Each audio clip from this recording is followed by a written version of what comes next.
À partir du 2 janvier 2025, les cartes grises seront envoyées directement dans les boîtes aux lettres des automobilistes via un service postal suivi, remplaçant le traditionnel envoi en recommandé nécessitant une signature.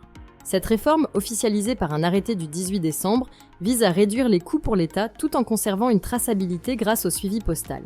Si elle s'avère concluante après une année d'expérimentation, elle pourrait devenir permanente. L'objectif principal de cette mesure est de réaliser des économies significatives tout en simplifiant le processus pour les usagers. En supprimant l'obligation de signer à réception, le gouvernement espère rationaliser la gestion des envois. Toutefois, cette suppression suscite des interrogations sur les risques accrus de perte ou de vol, notamment dans le cas de boîtes aux lettres peu sécurisées. Les autorités se veulent rassurantes, mettant en avant le suivi postal comme preuve de distribution et moyen de retracer les envois en cas de problème. Pour aller plus loin dans la simplification et réduire les risques liés à l'envoi physique, une dématérialisation des cartes grises est également envisagée, à l'instar du permis de conduire accessible via l'application France Identité. Malgré ce changement, la procédure de demande reste inchangée, les automobilistes doivent passer par le site de l'Agence nationale des titres sécurisés ou des concessionnaires habilités.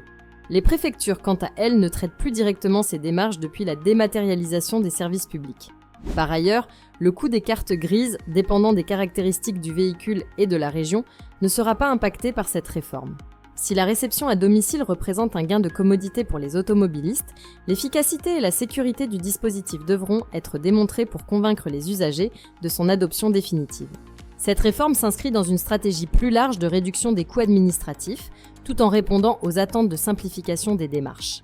Elle marque une étape importante vers une modernisation des services publics, bien qu'elle soulève des questions sur la sécurisation des envois et la transition vers une solution entièrement numérique. Si la vidéo d'aujourd'hui vous a plu, n'oubliez pas de vous abonner pour ne pas manquer nos prochaines vidéos.